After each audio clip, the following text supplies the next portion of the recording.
He accepted free travel to some of the world's most exotic locations. Problem is, he's president of one of the most powerful regulatory agencies in the state.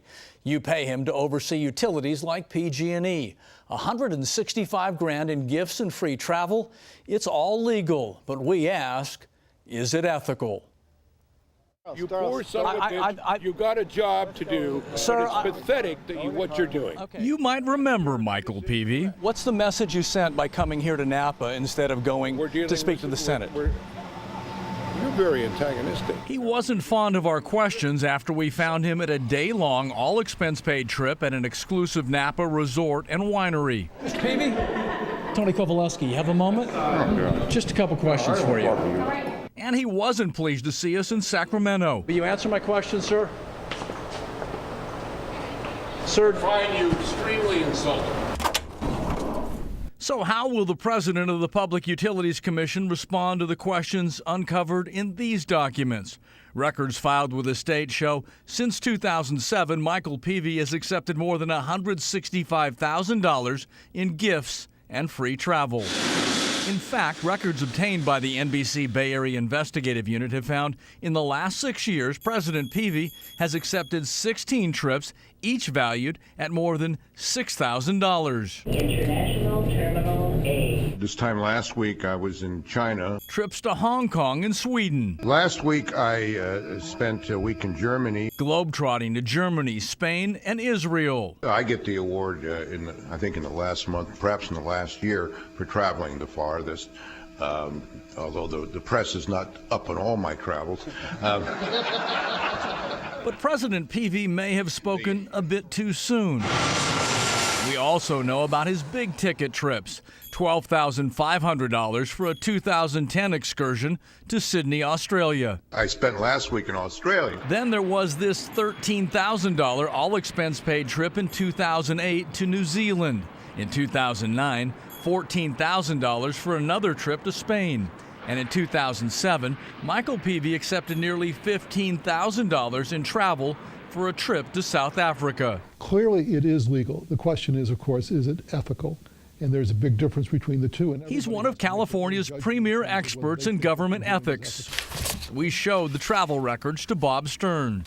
It always raises questions to me when we have such extensive travel. I don't think that private groups should be providing travel for public officials. That's right. Private groups and some nonprofits are picking up the tabs for the travel. Some might call it a loophole. It's a state law allowing special interest groups, lobbyists, and executives special access to power brokers like Michael Peavy. It's wherever a commissioner wants to go, anywhere in the world, all expenses paid, except for every step of the way, you're with a gaggle of lobbyists lobbying you. Loretta Lynch had Peavy's job. She served as president of the Public Utilities Commission from 2000 to 2002. So you were offered trips like this? Absolutely. What did you say? No.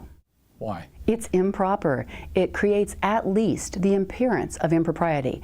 And I know what happens at those trips. And here's a stark contrast. During Lynch's 5 years on the commission, including 2 as president, her gifts and travel totaled only about $6,000, or about $1,200 each year.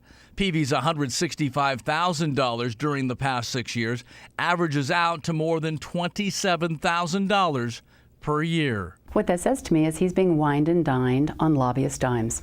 Out of President Peavy's 16 most expensive free trips, 6 were bankrolled by The California Foundation for the Environment and the Economy. CFE is a nonprofit organization that receives large donations from many of the utilities and energy companies Peavy regulates, the same group that sponsored this conference earlier this year in Napa. You spent time with the utilities you're paid to regulate. There's no utilities here that I know of. PG&E was here. We saw that on the Maybe list. one person, I don't know. CFE sent President Peavy to New Zealand, Ireland, Italy, Spain, China, and South Africa in the past 6 years.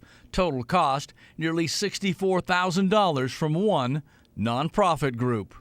It's an invidious advantage that the companies who can pay have. And as a commissioner, you are supposed to look only at the facts in front of you and not who you went golfing with or on safari with or who paid for your $300 dinner last night. The law needs to be changed. Until the law is changed, public officials are going to keep taking these trips. Mr. Peavy has turned down a request for an interview to talk about these trips. Surprised?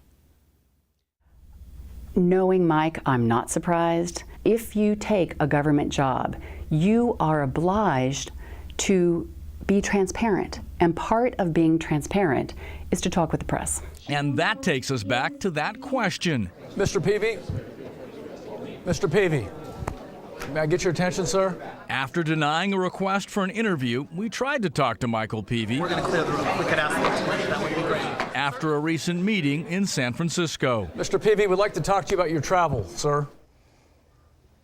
Your utility bills help pay Michael Peavy a salary of $132,000 each year. Now, all that travel added up to 119 days away from his San Francisco office, or about 4 weeks a year. The Public Utilities Commission would not tell us if that time is tracked as work or vacation. And finally, just this week, Assembly Speaker Pro Tem Nora Campos responded to our investigation, calling President Peavy's decisions disappointing and calling for lawmakers to take a closer look.